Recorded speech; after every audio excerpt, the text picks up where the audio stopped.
hear me? I'm talking in it, Matthew. Can you hear it? Hey, Gosha, turn off your microphone and speak into it for me. Just do testing, testing. Okay, President Soderberg said he can hear.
Which one?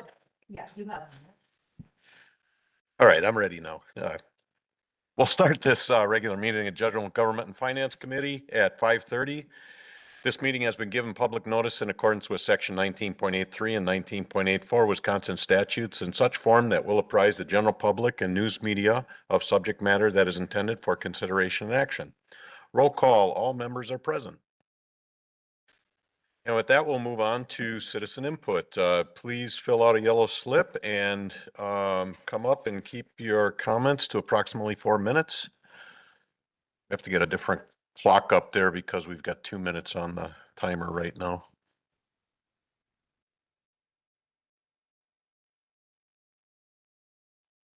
They do. No, he doesn't. Matthew's got it.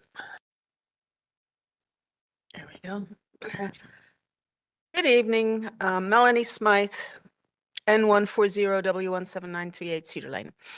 Okay, so I'm going to take us back to the 15th of December of last year, where we were provided with the projections of taxes and debt for the next 5 years, regarding the infrastructure and the 5-year plan or 5-year capital plan that was put together by a couple of different people and the finance department. And it was very eye-opening.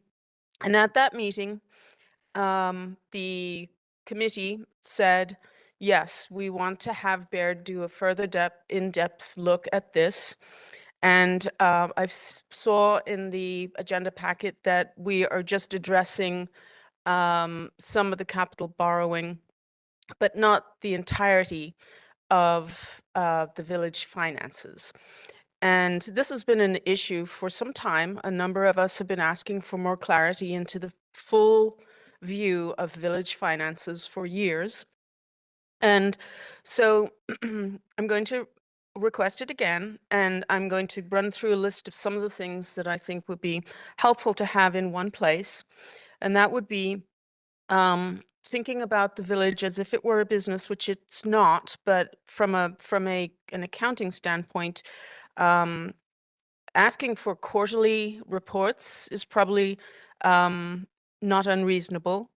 Most businesses, they every month they close the month out.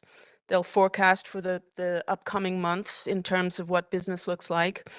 And then they make budget adjustments as needed in order to achieve those forecasts. And I don't see why the village couldn't do that on at least a quarterly basis, maybe every half year.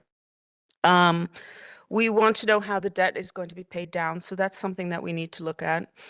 It would be nice to get a quarterly report on what's happening with the utilities. Also, what's happening with the capital expenditures. Are they coming in at or below what was estimated? Where we are in the operating budget and expenses, some of that information is already provided, but it's not put together all in one place. It would also be nice to have more than once a year look at the current TID, and if there are any changes, or if TID reports, if there are any changes to a TID, such as the one where we just had recently with the Flamingo Marine, what does that do to closing the TID? What does that mean for any of the monies that will be released, and how can that be expected to be paid? Or towards what? Because as we know in the projections, we've got debt, labor costs are going up. There are a number of infrastructure projects that we have to pay for. It would also be nice to know what our savings and investments look like. And then again, just mentioning about paying down the debt. So I'm providing this as, and there's probably more. I'm not a financial person, but I do run a business, and there's money coming in, money going out. We don't have clarity into what that looks like. So thank you. Those are my remarks. Great, thank you for your comments. Is there anyone else wishing to come forward for public input?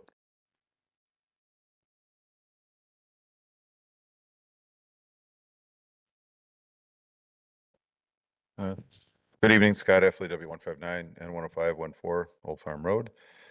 Just a couple quick comments. There was been a lot of discussion in the village, communication and transparency at the candidates forum. You heard it repeated. People are talking about it. So I took a look at the presentation that Baird put out there, and I thought, that's good. That's, the scenarios and all that is good. But what's not included with that would be something perhaps helpful to the actual residents here that don't want to calculate mill rates on their house, and that would be the impact on the $450,000 house we've established as the average house in Germantown. So how does it affect your taxes under scenario one? All they care about is the number to them. They're not going to calculate mill rates. They're not going to do that. And that doesn't mean they shouldn't be in there, but it means for clarity, either the finance department does it or Baird does it. I'm not sure who does it, but that would be very helpful to the residents, so they don't have to go hunting and trying to figure it out, because a lot of people can't read those. I can, but a lot of people can't. So hopefully that'll help if we do that going forward. And then I too would like to see the entire picture at some point. It was identified, we have about $140 million in borrowing on the 5-year CIP. Some of those projects would be extended out, but about 120 million, regular, and let's say 21 million in utilities, which is obviously not property tax oriented. But how's that broken out? How is that going to be looked at? And hopefully someone can provide a projection on that. But I would like to say that seeing the Tyler Munis subscription go down, it looks like $51,000. Matt, did it go down that much? Okay. So that's quite a bit. I don't know if that was the first time we were able to, if we had a agreement in place that was a fixed cost, but that is quite a bit lower than what we have been paying the last 3 or 4 years we've had Tyler Munis. So it's good, and maybe there's margin in there. Maybe they had margin and we said, hey, what about it? We certainly had that happen with Safe Built. We were able to negotiate a better situation for us, which I like to see and hope is ongoing, because that helps the taxpayers, right?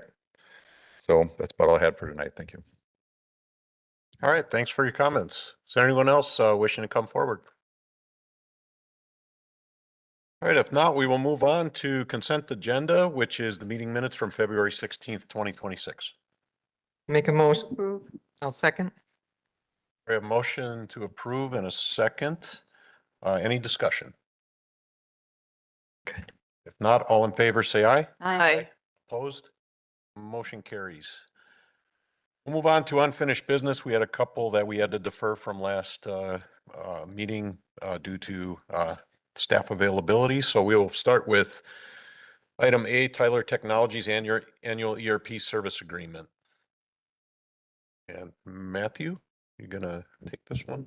Yeah, sure. So in the packet is the annual agreement for Tyler Munis for our ERP system. The renewal cost was roughly $88,000. That is significantly lower than the original estimate of $135,000. In 2025, we paid roughly $125,000. So we were able to bring it down even more, even compared to last year. There's a combination of things. One, we were able to negotiate some better rates than we had in the past.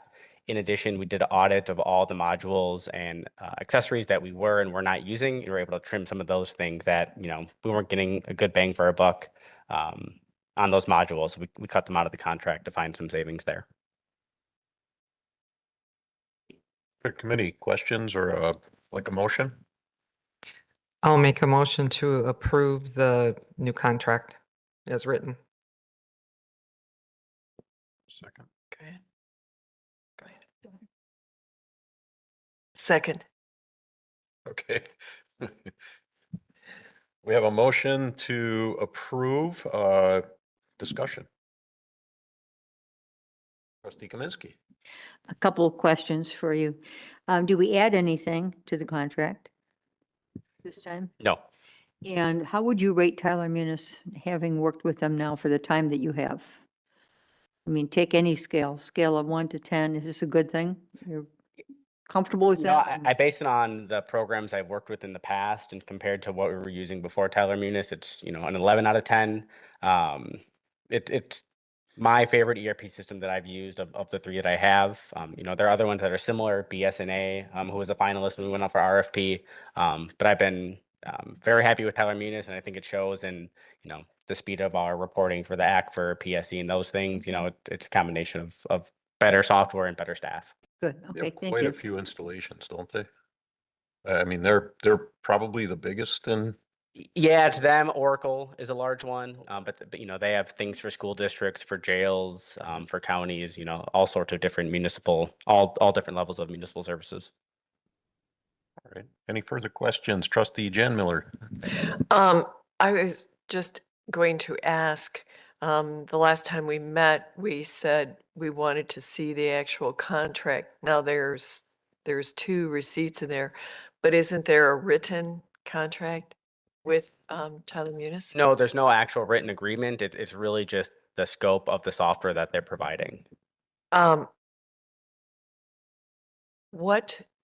do we know what they actually offer that we may or may not be missing? Do they give you an update every year?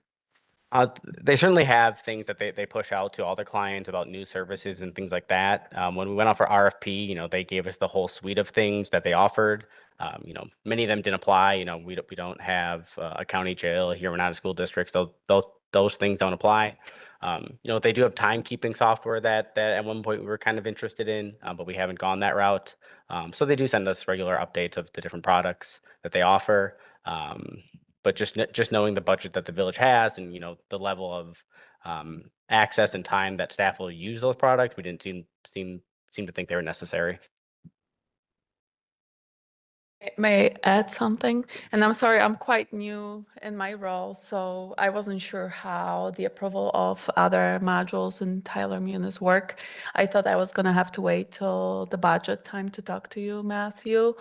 But I definitely would like for the board to consider, and I would have to do some research on adding on a benefit module for Tyler Munis, because right now we are able to provide benefits through open enrollment for new employees. However, that's only for the first 12 months of employment.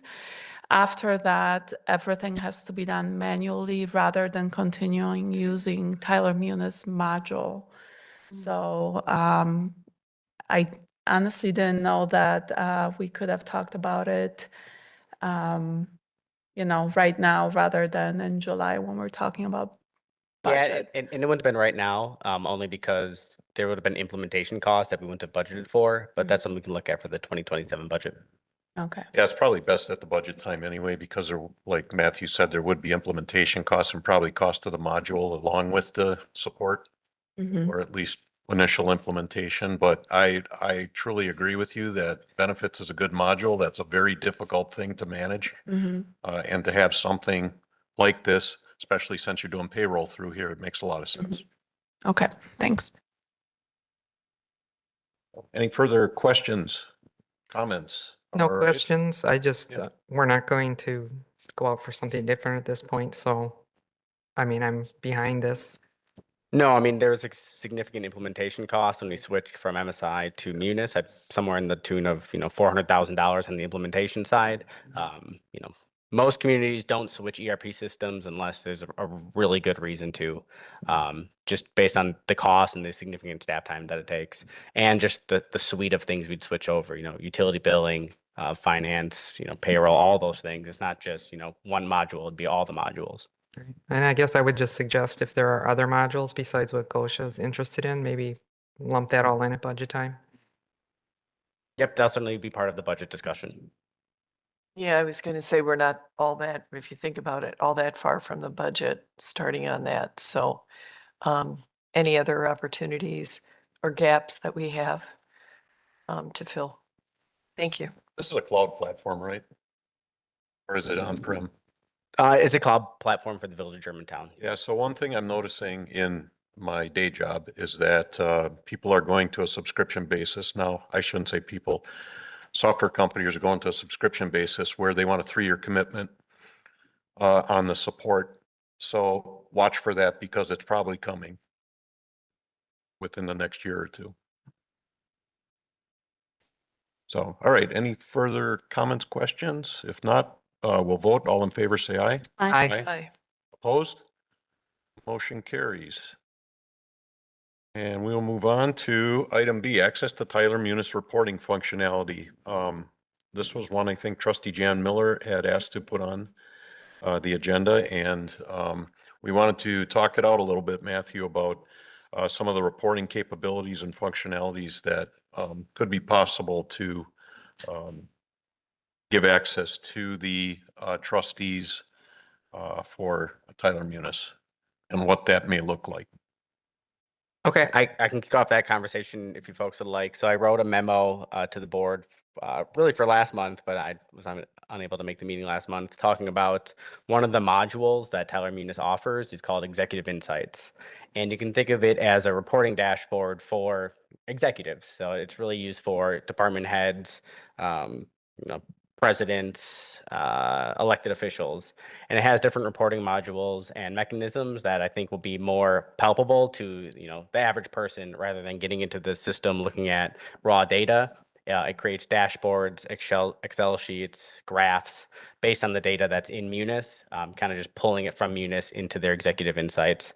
And it's more of a reporting dashboard that I think trustees will find beneficial and more palpable than the raw data within Munis. So I think that'd be a better route.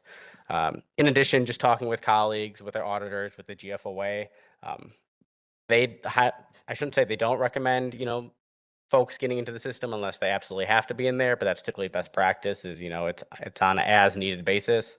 Most folks, even at the staff level, don't have access to everything or most things. And that's just for internal security, internal controls, best practice based on the GFOA recommendation, where Executive Insights will give you the exact same level of data and access that you're looking for in a more palpable form. Graphs, charts, color. Graphs, charts, dashboards. You can still Excel everything out into Excel, similar to, the budget actual report that gets sent out. All those things would still be in there.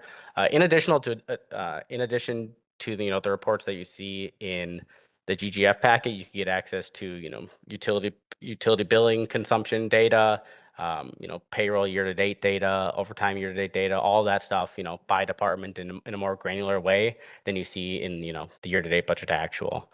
And that'd be in a dashboard report or chart.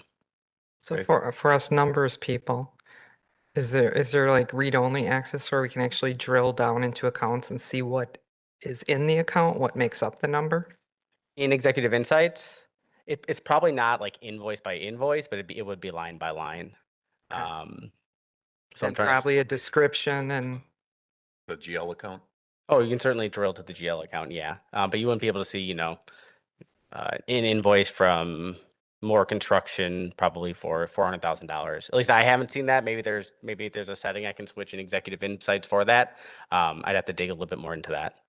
But you certainly could drill into each line and, create a pivot table or do anything you want, excelling that information out into Excel and doing some more data. okay.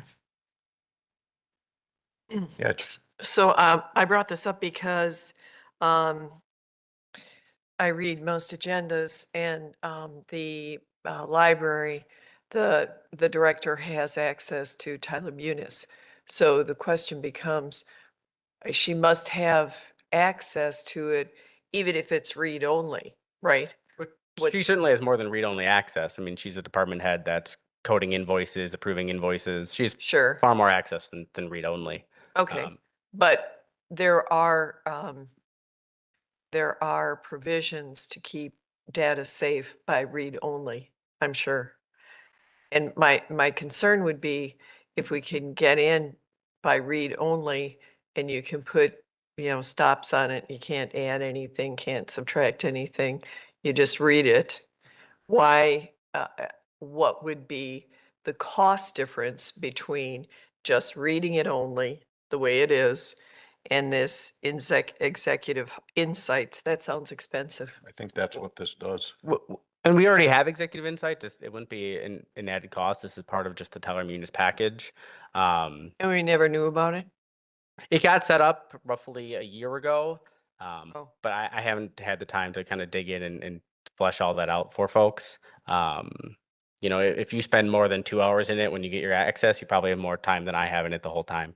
One of the things that Executive Insights also does is it protects any of the payroll information from, if you got read-only access to certain GL accounts, you'd be able to go in there and see payroll information. And, I wouldn't be comfortable with, Right. folks just having access to people's payroll information. And I think Executive Insights includes all the information you're looking for without, kind of the data risk or access that isn't typical for most communities. So yeah, first and foremost, you have to have the security around it so that we're not accessing something we shouldn't do. I would agree with that. Yeah. Well, If when- I would make the suggestion that if we get everybody set up on Executive Insights, if it's really not what you're looking for and the committee really wants, more access, then, I frankly think is appropriate, then we can have that discussion, but I'd prefer to start with Executive Insights and kind of work our way from there. And you're thinking by the end of the month, you can have access to that? Yep, We can have I access. can to get that? everybody access to that. I'd use your Village of Germantown email for the login. And your password would be the same as your normal login for accessing your email or whatever else. Sign on? Yeah. Cool.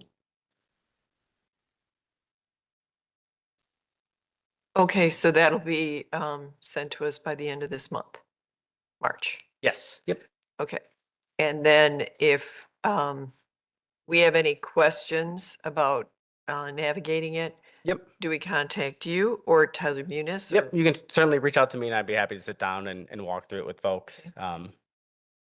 To get kind of the dashboard set up that they're looking for. I mean, you'll have access to all the funds, all the accounts, whatever dashboard you're looking to create, you'll probably be able to do it. It'll take a little bit of learning curve and some intuition on these types of modules, but once you kind of have the gist, you'll be able to do it pretty easily. Okay, is there some sort of a template that regular business? I can take a look. Usually They have a they're- lot of help things on their website related to each module, so I'll see what there is for Executive Insights and send that out to folks as well.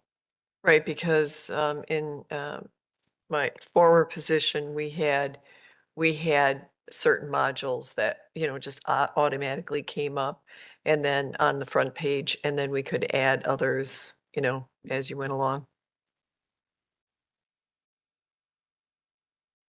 So is that something that you can show us at our next meeting even?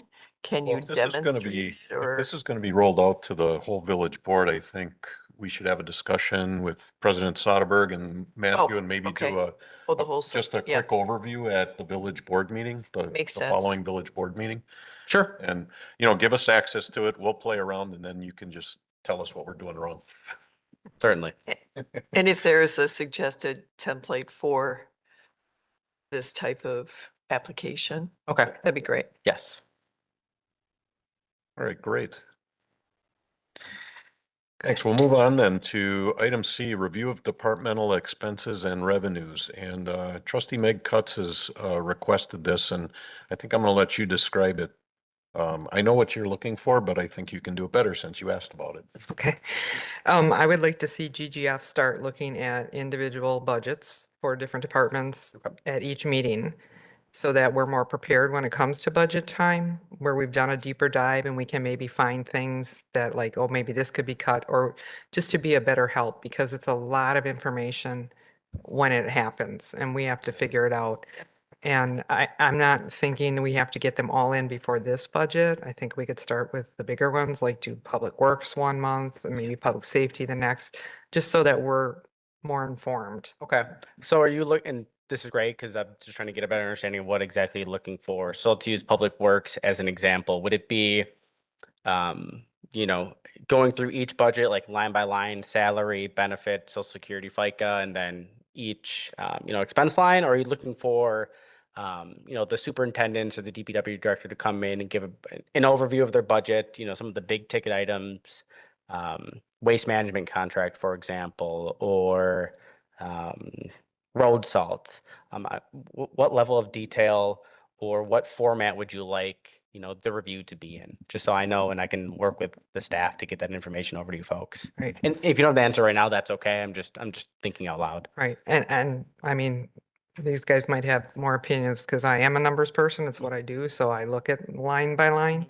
I mean, I don't think we need to look at FICA and Social Security because that's just part of, that's part of payroll. We don't have to go through every single Yeah.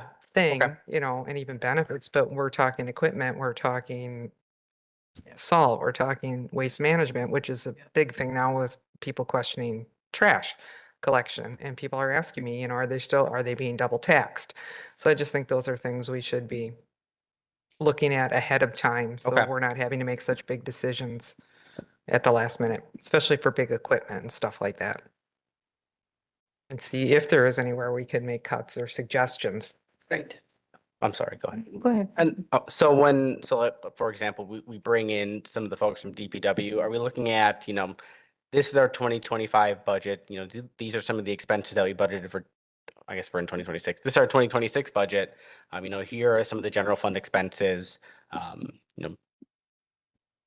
we trying to project out to 2027? So for example, if they purchased a vehicle in 2026, are we talking about the 2027 capital budget at this meeting, or are we just trying to get a better understanding of their 2026 budget and how we can use that information as we approach 2027? I'm thinking more of projecting to the next year because this year's already set Mhm. and they'll know if they got vehicles this year, if they're not getting them next year. Yeah, okay.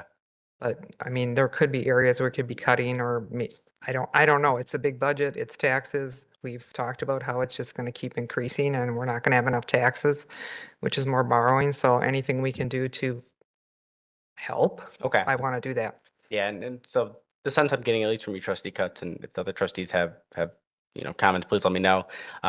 Is just getting a better understanding of what's in the DPW budget, at a more granular level than some of the big ticket items, some of the general, library repairs, what is that $40,000? What are we spending that on?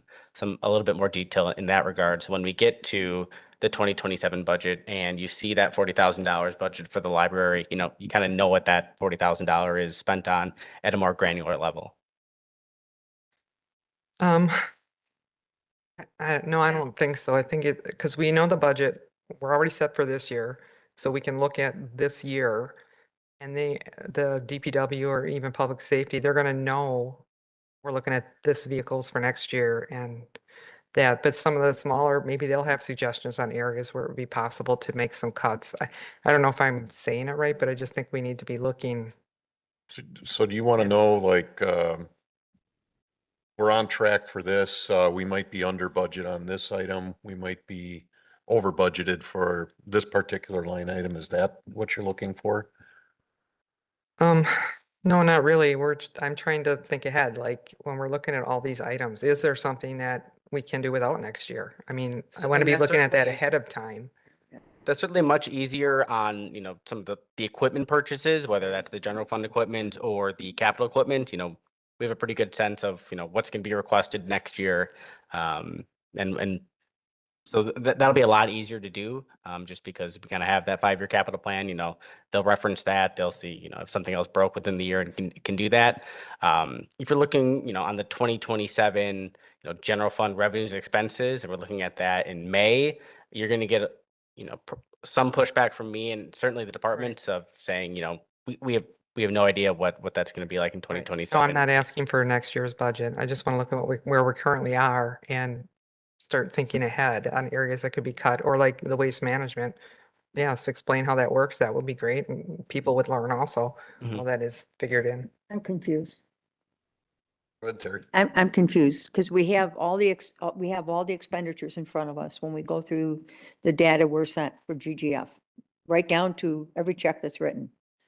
So we can go to the Department of Public Works and see exactly what they spent their money on and ask questions of you. But I can't see bringing in department heads and wasting their time for 2 hours. I just can't do it. To have them show up at this meeting. And things don't change, in my experience, things don't change that dramatically month by month by month. I could see maybe doing this quarterly, like in preparation for the budget, because these people are going to tell you, we don't know if we're going to spend all that money. We don't know what overtime's going to be. Right. We're shopping for that vehicle, but we don't know what that final cost will be, but it won't be more than what we put in the budget. They don't know. I feel like we're being, at that point, being picky to the point where we're actually irritating these people who should be out doing their job. And I don't want to drag them in here for another evening when they really don't need to be here and make them do that. I mean, so I'm not going to go along with this unless it's just a quarterly thing. If we did this quarterly, like now coming up in preparation for the budget, because I understand where you're coming from on that maybe the May meeting, they come in and say, this is where we're at, this is what we're thinking about, and this is what we spent so far. But you're going to also find that a lot of expenditures, especially for capital items, they're not going to be spent by December of 2026, but they need it. But the way you pay for things and the way that money is allocated, it's just a real difficult thing, I think, to expect department heads to come in and say, well, I think for next year, I'm going to need they're going to be thinking about that, but they're going to want to present that all in one big piece, rather than have to come into a meeting for an hour and a half and just say this and a little piece of that, which I'm not going to remember anyway. I want the whole flat out, here's what you're going to need for next year. And maybe we just start that process earlier. But I'm going to find what we're talking about here, I think, a lot more confusing than helpful. That's just my opinion.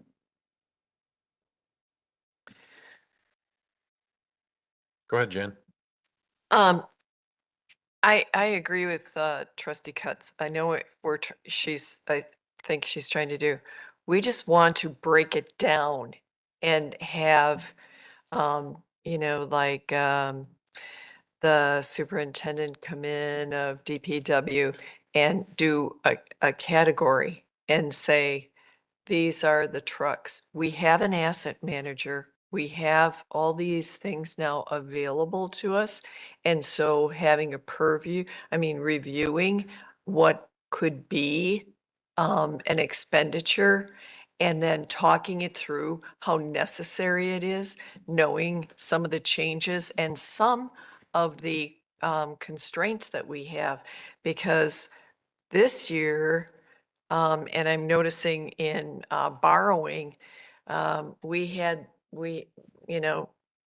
Rick always says, oh yeah, it was 3.5 million for like, that we borrowed for 5 years, 10 years, whatever it was.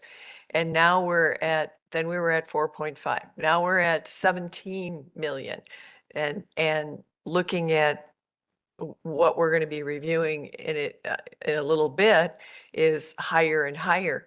So how do we mitigate that? How do we make it, you're being more transparent, and we're having the conversation in advance and saying, we really need you to look again at what is necessary, what is really falling off the wheels, what do we have to have, not Mhm. what do we want? And I think It's that- different than what I heard. Okay, you're saying, you're that's talking my more, interpretation. you're talking more inventory of vehicles and bigger ticket items that we may or may not need and figuring that out now. That's what you're saying. That's not what I heard from trustee Cutts. That was But more it's just detailed one of and them. more, but we do this prior to budget time anyway. You're on Public Works. I mean, we have these presentations, and this is where this all started, but we do. We just have to have them a little earlier. And I'm fine with this being moved up to like May as opposed to July or August, to go over that inventory. And I can't tell you how many times it's just been explained to me why they need a certain vehicle at a certain time and what the mileage is and what the age is. And in Public Works, we went through that entire capital outlay plan for the future where it talked about what happens if we don't do this in a given year. We've gone through all this. And this is part of my confusion. This is happening at every other level, and I'm paying attention to it. I have that knowledge. And the knowledge on any given expenditure on any given month is right here. We get this every month to go through it.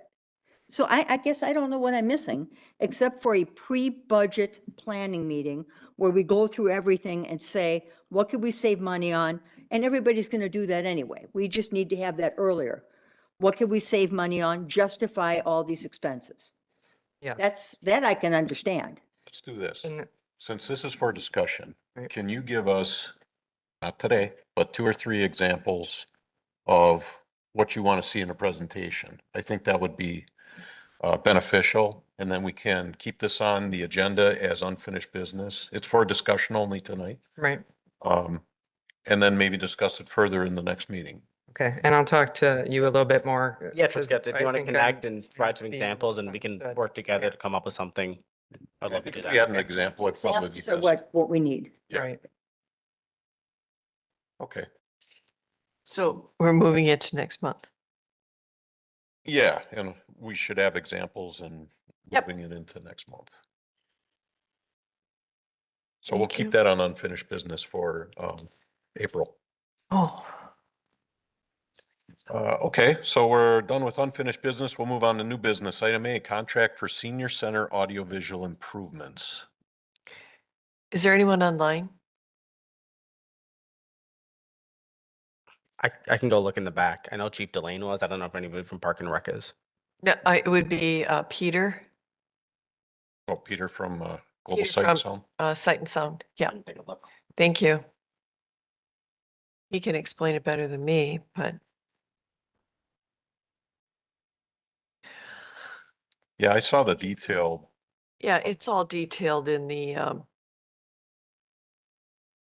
packet. Packet, right? Right. Gil did a good job of presenting this. Yeah, it's been It's- presented it's like before, It has to be done. right? Okay, and he's not online. So what is in the packet is what is has been presented to the board here before, and Gil is out of town, and so is Peter was going to chime in if he was available. But it is 3 TVs, one for the main great room and then the activity room, and then also our conference room.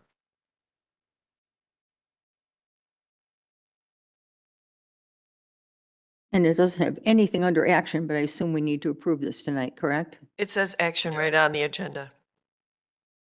Yeah, we can take Action action by on this tonight. This will, It's all But usually you phone have, number Usually under the action, you have the amount of money and what we're expected to approve. And Yeah, it's on, It's got, it's on the second one. It's 22,500 in the capital improvement account. I'll make a motion to approve $22,500 for the approval of the, what is it called? Global Sight and Sound Contract for the senior center.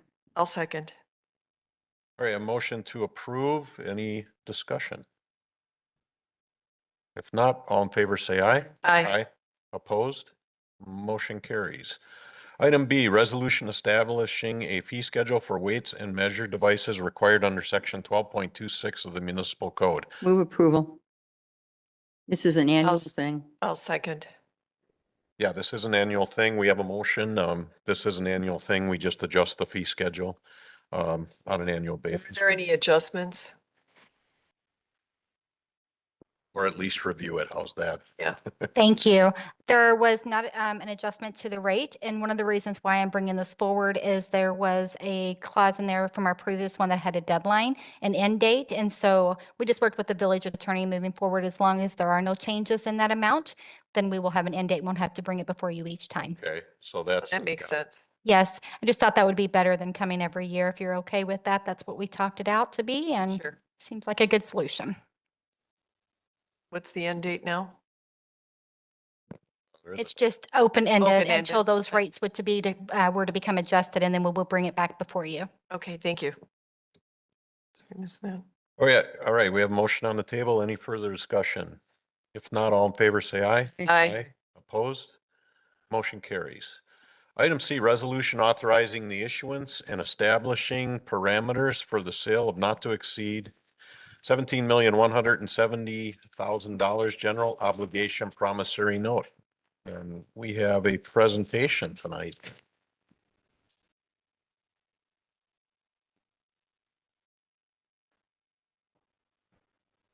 It's just not there.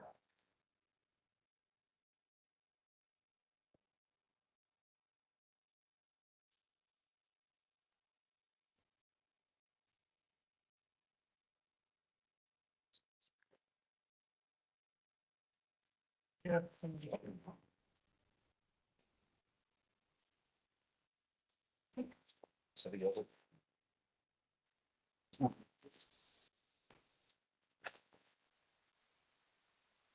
While Matthew is getting that put together, my name is Justin Fisher. It's good to see everyone. I'm going to be going through a couple of different items tonight. The first being a quick municipal market update. A lot going on in the financial world that we can discuss. We can go through the financing timeline and summary.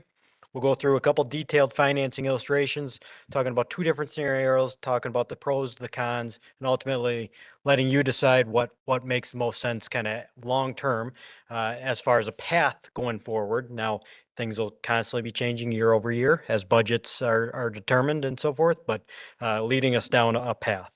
And then finishing off with general obligation borrowing capacity after all said and done, assuming everything takes place. So a quick municipal market update to get started.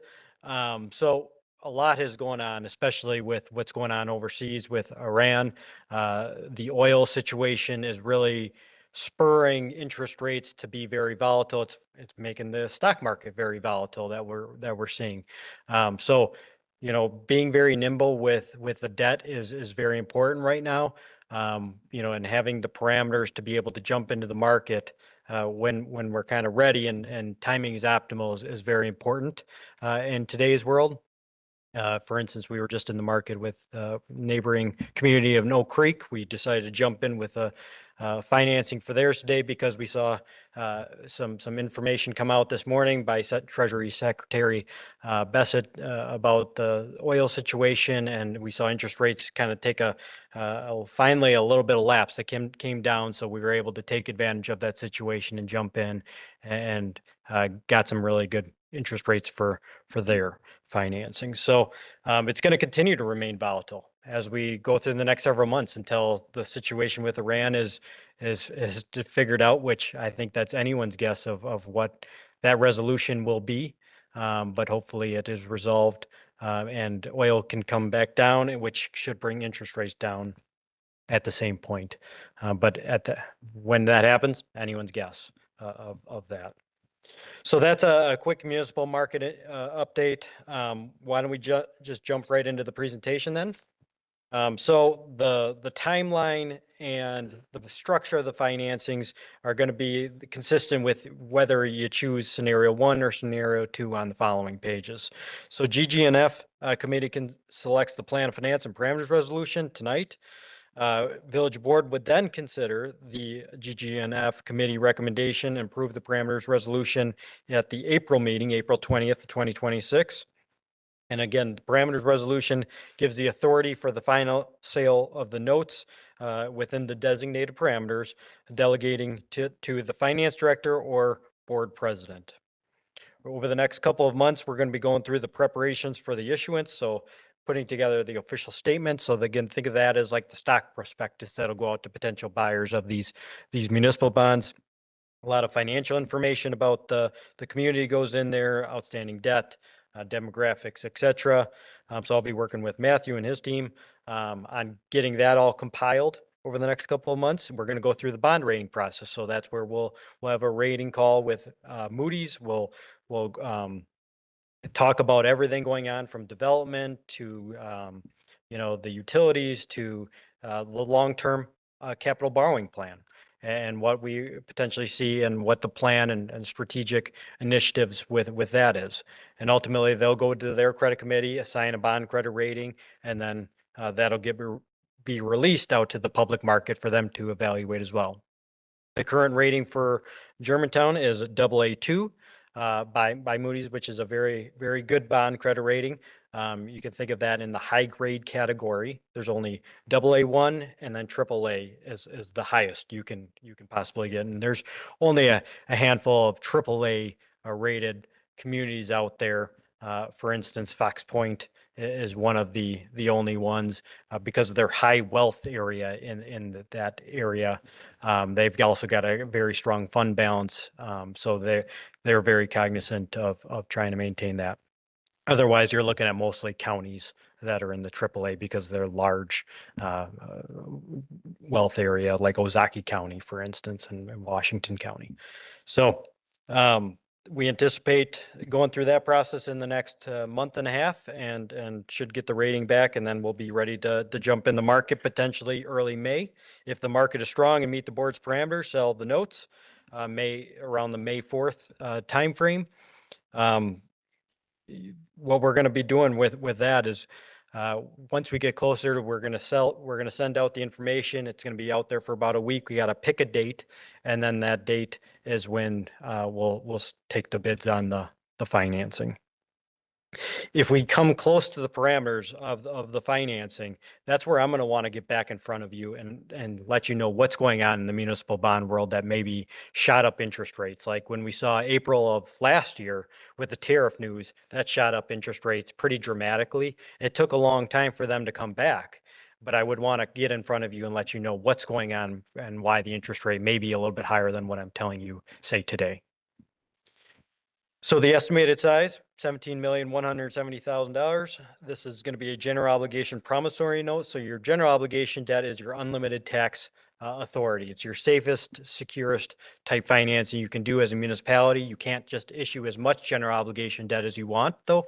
You're limited to a cap of 5% of your equalized valuation. So as the village has been growing, that cap has also been increasing, but we need to be watching that very closely because we don't want to get in a position where we've overextended and then our capacity is so high that we kind of lock ourselves out from being able to get needed capital investments done for the community. So that we'll go through that on the last page of the presentation of how that picture potentially looks after all said and done, factoring in everything. Justin, do you know what percentage we're at now? Well, after Or am I, is it yeah, in so the that's on the presentation? last page. Okay. Yeah, you guys are wait. getting excited, yeah. But yes, we will cover that in depth on the last page of the presentation. So this is going to fund your variety of different capital projects that were talked about during budget time, such as your general CIP. We've got the police department design, and then the fire station renovation projects that all kind of accumulate up to that $17 million amount. It's going to be a 20-year financing, and we have it broken out between the different types of projects because we don't want, say, some equipment type projects being amortized over a 20-year period. We want that amortized matching more the useful life of those projects. So we kind of have it broken out, which I'll go through on the next page.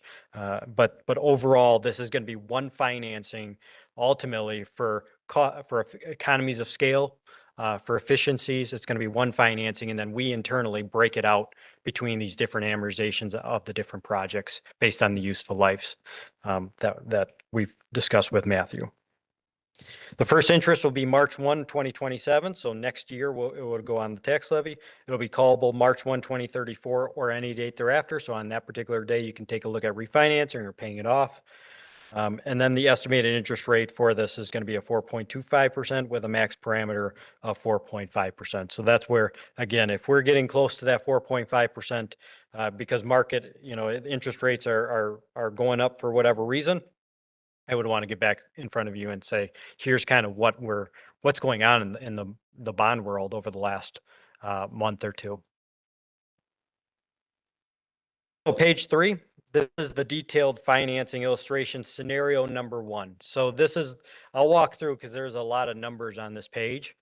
So the left side of the page, that's your existing levy supported debt service on an annual basis. So principal and interest, when you take all of your outstanding issues that you've done in the past, add them up, ultimately, this is what your actual principal and interest is in 2026. So for example, $4,908,000 was your actual debt service levy for 2026. And then you can see it drops a little bit in 2027 to $4.6 million and so forth until 2042 when your debt is completely off the books if you were to never do something again. So that's kind of how to read that page. This does not include any tax increment district supported debt or utility supported debt. It's just truly the levy supported portion of your outstanding debt profile. The middle of the page, that's what we're talking about tonight. So here you can see it's one financing for all the different components of the capital projects. But then when you go to the right of that, we kind of have it broken out in 3 different columns there. The first being kind of your general 5-year CIP type projects. You're talking your equipment type items, anything with useful lives of 5 years or less kind of are falling in that category. Then we kind of go into the middle of the page. That's your 10-year projects, whether that's, more street type stuff or just anything with the useful lives of 10 years. And then ultimately the right side of the page, that's your more building related projects. Hopefully they have useful lives of beyond 20 years, but you can only go with general obligation debt in the state of Wisconsin up to 20 years. So that's why that's going out the 20 years and we're not going out 25 or 30 or et cetera to match that. Now, when we go to the next column over, the combined debt service, what that's doing is taking the left side, the existing supported that I talked about to start out, plus the middle of the page that we just went through, ultimately gets you to that combined debt service. And this says, okay, if after this financing, here's what the debt service may look like. So on your debt service levy for next year, it would be close to about $6.4 million based on what I have here. So it would go from $1.22 of debt service mill rate to $1.55, essentially of 23 or 33 cents per thousand. So $33 per $100,000 of valuation for a property taxpayer. Now take that times whatever the value of your home is. That's essentially what the guesstimated cost will be with the impact of this financing. Then you can see after that, the debt service drops a little bit with that mill rate coming down. And this whole thing assumes you're growing at a 2.5% growth factor. You've been growing much faster than that, and I would anticipate based on everything going on in the community that you would continue to grow faster than that. But to be conservative, we're saying, okay, we don't know what the valuation of Germantown will be until August of this year when the DOR releases your valuation reports, and then we'll kind of have a better sense of what that looks like. But are you going to be growing more than 2.5%? From what we're hearing around the state, many communities are going to see another decent sized valuation increase this year over the prior year. So 2.5% should hopefully be conservative, but again, we like to be conservative in our planning, and if you come in better, well, then that mill rate just comes down a little bit lower for you. Now, when we then go to the right side of the page, this is more the future planning. This is more for future budgets and decisions longer term. This is nothing to do with how things are going to look today. This is all about future planning on that right side of the page. So what this scenario is doing is trying to say every financing that you do, not only with this one in 2026, but also in 27, 28, thereafter, factoring in your CIP, is to do everything on a level annual repayment schedule. So keeping it all the payments. So if you look at those 3 columns, the 5-year CIP, the 10-year CIP, and the fire station over 20 years, all those principal and interest payments are the same within $5,000 of each other because municipal bonds are sold in $5,000 denominations. So we try to keep it within $5,000 of each one. You can see how they're basically all around the same thing. Well, conceptually, you'd think, well, why wouldn't we just continue to do that, pay it in equal increments year over year? Well, because when you look to the right side of the page, you can see that assuming if we did that based on your long-term capital improvement plan, you could have that 33-cent impact in 2027. But then next year, because we have that potential larger capital project coming down the pipeline, that may jump it up to 65 cents. Now, that's up to you.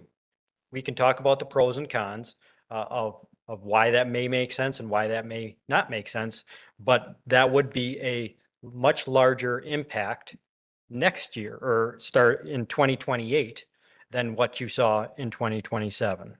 And then it would start to kind of drift down to 18 cents-ish in 2029, and then jump back up to 33 cents and then back down to 8 cents. It'd be kind of all over the place as far as those impacts may potentially come in, again, assuming 2.5%, and you approve all the projects that I have listed here in the 5-year CIP.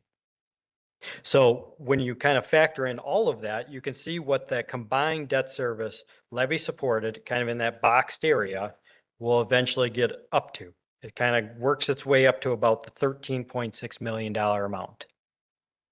And then it starts dropping thereafter. So what we kind of worked on, what Matthew and I, we were going through and working on different scenarios, it was, okay, well, this is kind of like a base case scenario.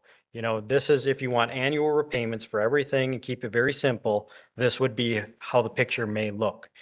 And it does. It potentially saves you a little bit of interest cost because you're going to be paying down your principal at a faster clip, but you're going to potentially have a larger impact in 2028 to deal with that.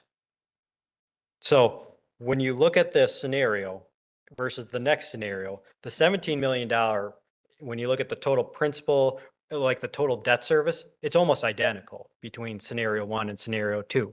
The difference is when we look at the next scenario is in that kind of all that future hypothetical planning, it ends up being about $1 million more in scenario 2 than scenario 1, but it takes a little bit more of a strategic approach in how we want to potentially do this.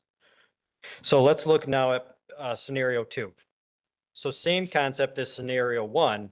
Nothing's really changed as far as the format, so I won't go through it exactly the way I did from scenario 1. But what I'm doing is targeting certain things on the far right side of the page. So let's go all the way over to the kind of the boxed area on the far right. And what this is doing is saying, okay, we know that you're going to be right around that 30 cents-ish for an impact, 35, cents for an impact in 2027. Do we want to try to stay around that same amount of levy increase year over year until we can basically flatline and stay there? And then eventually, once we get through some of these larger capital projects that you have on your list, that we kind of get back down versus almost overinflating it up to that 13.6 million like I showed you on the prior page. Let's maybe cap it like we can and feel comfortable around that, just under $13 million amount. Well, this one's just balancing out a little bit better over that 5 years. Correct. Taking it in more incremental Mhm. chunks, equal incremental chunks over a period of time until we can get to that point where we feel pretty comfortable that we won't need to exceed. Keep it there and then start having it drop thereafter. Keeping it a little bit more versus that roller coaster-ish approach that we saw in scenario 1. Now, this does, like I said, there is the con of this in that when you look at total P&I of everything, including all those future issues, and we're talking over 20 years of future financing, it may end up costing about $1 million more in total debt service to do this plan. But because again, what I'm doing is I'm pushing out some of the principal, not a ton, but some of it to keep it at that just under $13 million amount versus having it go up to that 13.6, right? If you get up to 13.6, you're going to be paying down your debt faster. So you're going to save interest costs to do that. So this approach is kind of the scenario 2 that we wanted to put in front of you and say, what would you like to do? It really doesn't make a huge difference with the financing this year, but it's kind of a longer term view of how we want to go about the financing and trying to keep things a little bit more level year over year, even though we've got some large capital projects one year and then we kind of, come down a little bit the next year. Do we want to take it a little bit more incremental, or do we want it one large jump and then kind of come down a little bit from there? So that's ultimately a decision for you to decide tonight and let us know, because we've got the 2 parameters resolutions for you to consider. But to hit on the last page of the presentation here, page 5, this hits on that capacity that we were talking about earlier. So municipalities, like I said, are allowed to borrow up to 5% of your equalized valuation. The valuation for the village now is over $4.4 billion. You've been growing pretty substantially over the last 5 to 10 years, as everyone has. We've seen everyone growing pretty significantly.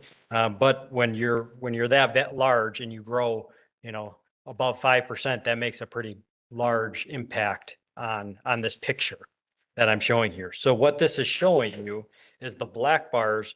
That's your existing principal on an outstanding basis. So that accounts for everything on your books. You're not only your levy supported, but that includes any TID supported, that's general obligation, or utility that was done through the general obligation authority. This accounts for everything general obligation. And as you can see, it goes down year over year because you're paying down your debt year over year. Then we stack on top the financings that we're talking about tonight, which is the 17 million that's in green there, that's stacked on top. And then what would be remaining in 2026, to your question, is about 54% remaining, or about $122 million of available capacity. So you still got pretty strong capacity, even with taking on this financing. Now, if you were getting even exceeding 70% of your capacity and you'd have 30%, that's where we would definitely be talking about, okay, like we need to think about pumping the brakes. And again, that's totally up to you, but that's just showing you that you have this capacity to be able to do this. And there are plenty of municipalities that have a worse capacity picture than this, from what I'm showing you tonight. So was it 2.5?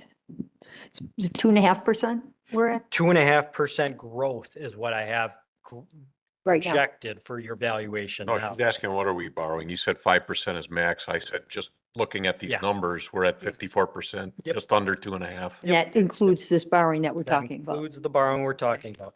Now, the kind of like that, I guess, orangish color there, that is then the 2027 through 2030 capital borrowings that may take place, again, up to you as a board, year over year during budget time to decide.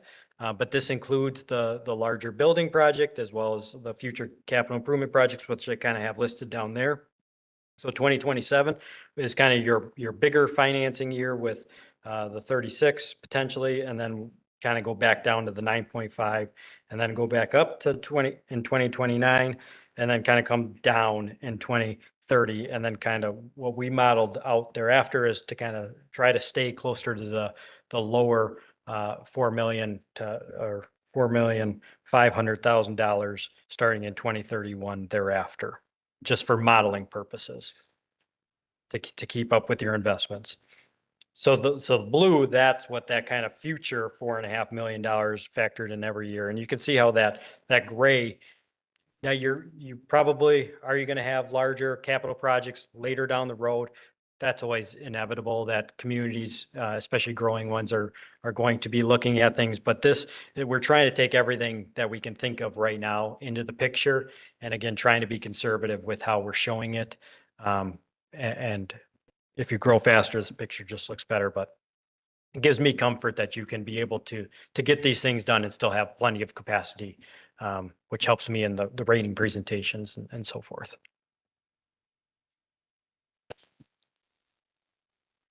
Matthew, do you know what we use on an average for an average home value? Is it 425 or 450? 450 is the average assessed value. So if you take a look at what this bond issuance will do, it'll add roughly 36 cents per thousand, or $162 on the average home. Yeah, Nat, if the option is plan scenario 2, that would be approximately what it is year over year. Correct. For those first 5 years, it'll increase roughly $162 on that average home. Where scenario 1, you'll see that fluctuate. increase and then essentially double. Yeah, in the second year. Yes. So scenario 2 is more of a balanced approach of increase, and scenario 1 is fluctuates quite a bit.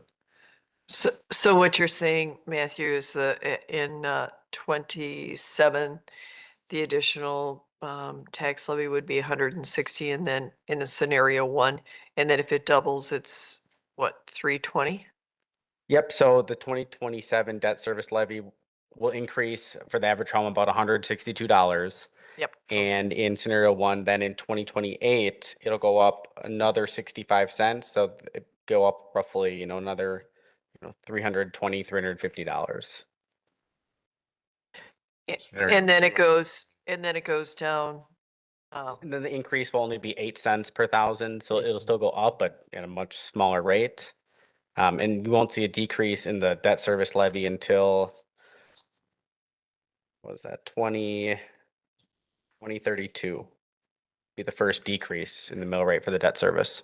And then you potentially would have another increase in 2034, couple cents On in scenario 1. on scenario 1. I would think of, sorry. Go ahead. But the interest that we would be paying from scenario 1 to scenario 2 would be an additional 100,000 a year approximately, or? Well, million. I think less than that. I mean, overall from 2027 to 2047, so 20 years, you're talking about $1 million total difference in additional interest cost in scenario 2. So, less than that. Yeah, you can think of scenario 2 as a ladder where you're seeing slight increases, but average increases over the first 5 years, where scenario 1 is more of a roller coaster where you see large spikes and then you go down, then back up.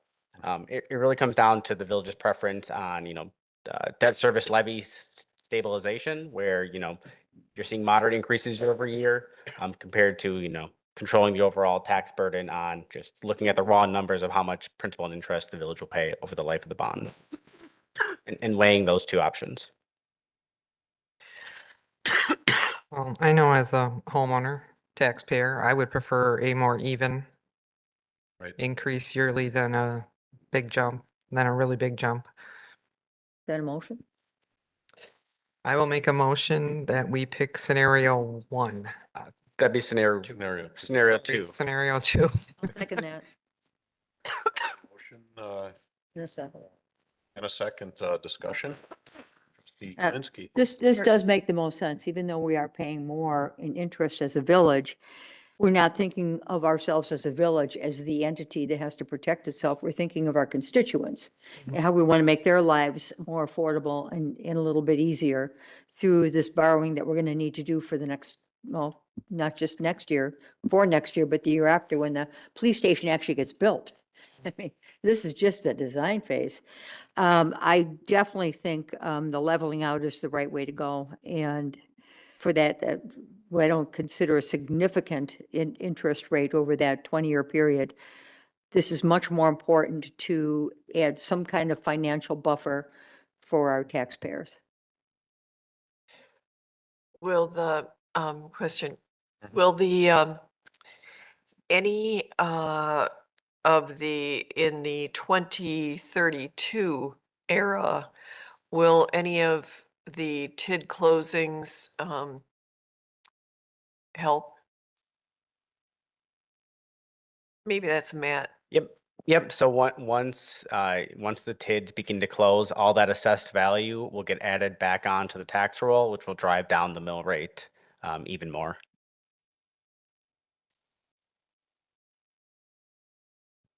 Right, and this is, you know, the right side is great. We have to have it in that, but realistically, that's not what it's going to look like. It won't. Yeah. The other thing is the combined debt service is a scary number, right? But, you know, when you think of it as a mortgage, you've got a 30-year mortgage, you borrow $500,000, but your total payment over that 30 years is $250,000. I'm sorry, 1.5 million possibly. Right. And that's the combined debt service totals down there. That's interest and principal payments. So just want to point that out because they look like big numbers and the borrowing is still $17.1 million. Plus what we already have on the books. And also, I think we're hopefully using conservative interest rates in here and, you know, more conservative pictures. If we get better interest rates, right, that just helps the lower the payments, which help everything. You had mentioned about the interest rates as well, and that you just did that with Oak Creek, where you were able to, you know, do it today. Mhm. Do you have some flexibility with us as well, I assume, that once we approve all this, you can say, okay, let's a watch the certain market a little bit? Yeah, so for what you guys are doing here, you're basically, you need to do it a week in advance. You set it and you kind of keep your fingers crossed a little bit with that approach, Okay. with what we're doing. So here. it's just 1 week we have from the time this is approved by the village board. Once a date is set, so we'll Yeah. send out a notice of sale saying in 1 week, you're going to be going out for this. Okay. So you don't have as much flexibility, but I'm sure this is not the same as any other year, but is there a better time of the year? You know, the spring, fall? You're just last 2 years. I rolling would the say dice? April's been a little challenging. Yeah. But typically, you know, no, I honestly, there's a lot of redemptions on municipal bonds kind of in the March and April. So historically speaking, this is a good time to be in because a lot of bonds are being redeemed. A lot of investors then have to reinvest their money and help Okay. with interest rates. So my overall concern is when we have one of these projects, like our Division Road is a 2-year project, we're borrowing the whole thing. So some of the abilities that municipal bonds have, when you do that, We did that. from an IRS perspective, you have the ability to spend that money within a period of time, essentially 2 years, without worrying about arbitrage rebate. You have up to 3 years as long as you don't earn more than what you're borrowing at. But what we would do in that situation, and it'd be great if the bids came in lower than what you anticipate and you have some extra money. Mhm. What you could do is then look at next year's capital borrowing and say, we're not going to borrow for as much for that project because we're going to allocate this money that came in great on this project towards that one and Right. not borrow as much. Right. And then just kind of Keeps going. keeps going. Okay. All right. We'll keep that in mind. All right, we have a motion on the table. Any discussion? Comments? Great, we'll vote. All in favor, say aye. Aye. Opposed? Motion carries with scenario 2. Thank you. Great, thank you very much, Yes, Justin. thank you, Roy. Thanks, Justin. All right, on to item D, 2026 budget amendment to carry over 2025 funds to fiscal year 2026 for projects that haven't been completed.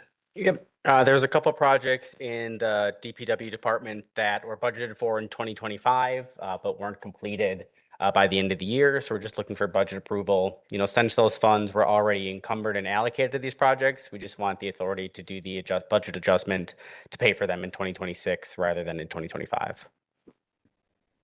In total is 34,900. Correct. Make a motion to approve the carryover. I'll second. We have a motion, a couple questions here. Trustee Jan Miller. Okay. Are these regular maintenance items? I'm not sure what you mean by regular maintenance. These were our non-borrowed capital projects.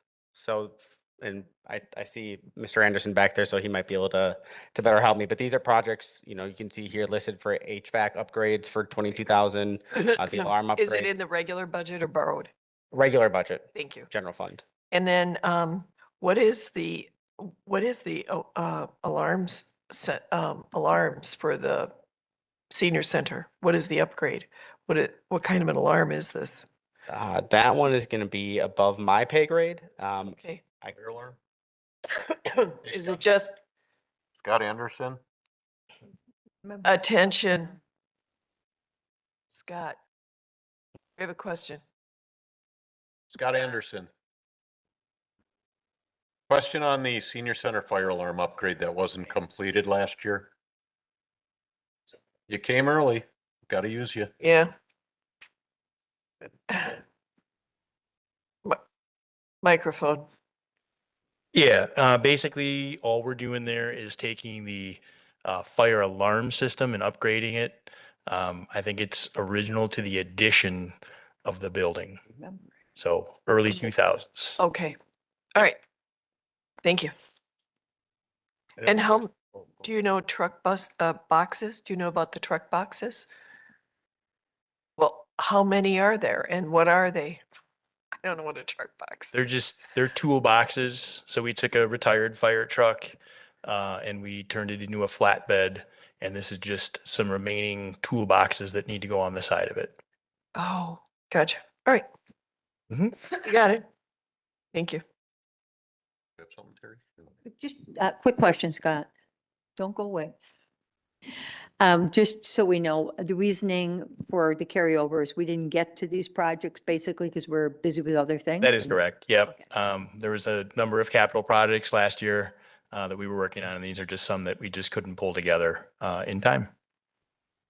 They are still ongoing and looking to have them closed up shortly. All right, any other discussion? Not all in favor, say aye. Aye. Opposed? Motion carries. Item E, equity salary adjustment for Fire Chief Delane. He is on WebEx as well. And Okay. there was a summary that was submitted by former Administrator Krecklow as well. All right. Do you have WebEx pulled up? Bring that up. Can you hear us, Chief Delane? Yes, I can hear you. Thank you. So basically what this is last year when the police department hired the new police chief and the new police captains, those captains started higher than I had been as the fire chief by almost $10,000 per year. In talking with former Administrator Krecklow, he understood the discrepancies, especially since that the police captains are in the same class as I am, and he was recommending the increase in my salary to reflect my years of service as fire chief in compared to how long they have been captains. Right, so Administrator Frecklow is the one who asked for this. What Chief Delaney said is exactly what I was briefed on prior to this meeting. The budgeting for this, there is some vacancies within the fire department and can be funded through current GL line items. So there won't be any changes to the budget. Trustee Kaminsky. What about next year? And the Next year year, after? he's gonna have to factor it into the budget. What does that mean? Factor it in. We don't hire some other employee? I need to know what factor it in means. Typically what, throughout the budget process, we start with salaries and benefits. So we'll project out what the salaries and benefits will be for 2027. We essentially work our way from there, knowing we have, these commitments to this number of positions. If the village board decides to unfund a position or move a position, then we can make that change. But essentially we start with all the salary and benefit expenses and work our way from there. So those are one of the first things that get allocated in the budget process. I guess I would like to know where we are at now with all of the salary changes and things that we've done in the last couple of weeks here. And I just want to know where we are salary-wise now versus where we think we're going to be now by the end of the year, going into next year. Because I think there's a bit of a deficit here. And I have no reason to say that our fire chief shouldn't make more money. But I like making these decisions from an intelligent position of knowing where exactly we're at with salaries right now. So we've done a lot of smoke and mirrors and all kinds of weird things with salaries and people coming on board in the last, this quarter, actually. And I'd kind of like to know where we are and then bring this back at our next session with that knowledge, and then we can do this, hopefully. So with the research that I had done and submitted to Administrator Krecklow, the average salary for a fire chief in the area was $139,000 a year. I'm currently at 115, and the asked for increment would bring me up to 125. And I believe the captains were started at 129. And Chief, I have no reason to, I see that information in front of me and I think it's great and I have no problem with it. I just want the information in front of me to see where we're at and to see what that salary budget deficit might be next year. This has got nothing to do with you personally, but that kind of background should be presented to us whenever we're given something like this to make a significant salary change. Understood. Do you have a motion to postpone? I'll make a motion to postpone this issue and get additional background until our next GGF meeting. I'll second for discussion. All right, Trustee Meg Cutts has her hand up, so. Okay, as part of that, what you come back with next time is we're going to be addressing the pay grades in the next quarter. And this says there's the salary survey, 28 municipalities. Where does this fall in our pay grade for fire chief? Because is it then putting him at the top end where we have to adjust that pay grade? So I'd like that information also. Yep, that can be included when we do the proposed pay grades as well. We can get that information. Okay. And what I can bring back with for the next GGF is a year-to-date summary of salaries and benefits. The biggest variance year to year in salaries and benefits is the overtime for public safety. I know they report on trends at the Public Safety Committee, but we can provide that information as well. The biggest variance year to year is public safety overtime. So it'll be hard to determine exactly where we're going to end up at the end of the year. But if we can take a look at, factoring some of that out and see where if, there's, moderate overtime where we'll end up. If there's excess overtime, then it's likely we would have a deficit just based on the overtime. I would like to see it with overtime and without overtime. And that I think would be a good comparison. And also, is this the time we're going to take a look then? I remember we had put off the salary grade discussion until the end of the first quarter, as I recall my motion. My assumption was it's going to be brought back at the April GGF meeting. Okay, so we'll have all that in April. I think that is a good place to be, and then we can address all of this. Might have to start at 5. Yeah, April or May, I was gonna say, yeah. And where were we as comparison over time, same period last year as this year? Where are we at this year? First quarter, you'll have first quarter, what was last year, first quarter overtime, just so we have a comparison. Certainly. Sure. And my final comment, and I'll shut up, is this really helps us going into a budget period. Because like you said, if salaries come out of everything first, everything's going to be driven down from that. We're going to figure out what we have to spend. So I think that next meeting is going to be very critical. Calendar to move to 5 p.m. Please, I think we need to. I think we probably should. Yeah. It's going to be a long one. I'll make sure it's long. It's possible. All right, any other discussion? Otherwise, we'll vote on the motion.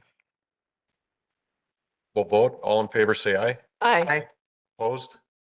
Motion carries. We'll postpone it till April for more information. It'll be the 20th. Yes, April 20th. With that, we're into the reports. Yeah. Accounts payable reports. Any questions, comments? Really. I would just add no significant payments typically in the first quarter of the year. Once we get into quarter 2 and quarter 3, when those capital projects start ripping and roaring, is where you'll see some large invoices going out on a rather regular basis.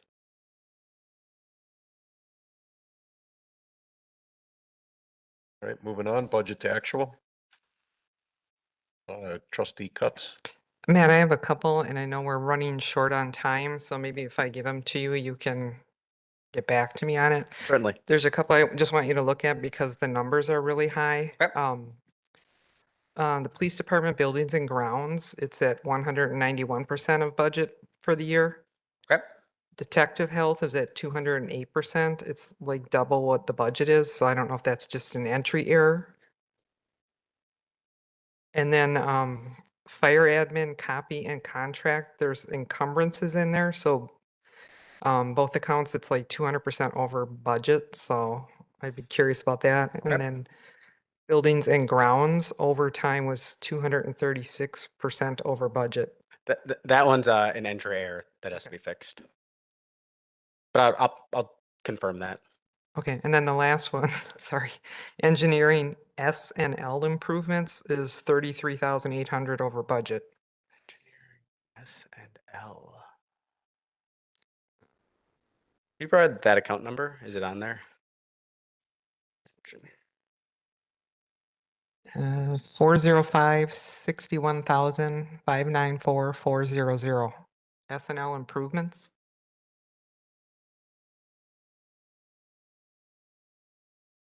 All right, I can take a look and get back to you with that. All right, thank you. All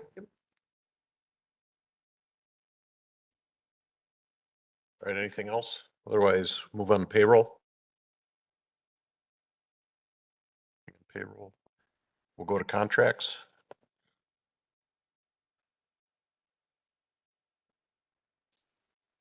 Okay, there we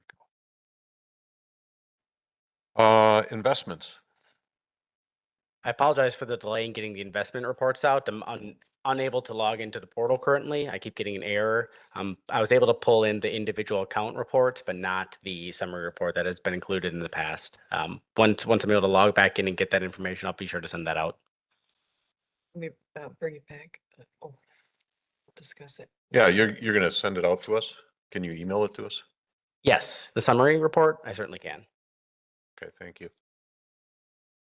With that, we'll go on to the director's report. Nothing too exciting in the finance department. Well, the first quarter utility bills will be going out at the end of the month. And they're due on April 20th. We continue to work towards some of the audit activities, really looking for first priority is getting that Public Service Commission report due May 1st. That one involves much of DPW and the finance department, so we really focus on that one first. The auditors will be here the first week of April, so I think it's March 30th through the 3rd, and looking to complete the state report by the 15th and get the ACFR finalized by June.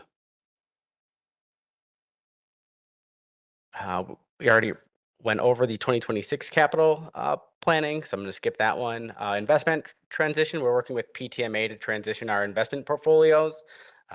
You know, the long and short of it, it's a lot of paperwork, signing up a new bank and creating several new accounts. In my report, I was very conservative, saying we'd be completed by the end of April. I met with PTMA staff last Friday, and they're confident we can be ready to rock and roll by April 1st. So only a few more weeks till all those accounts are set up.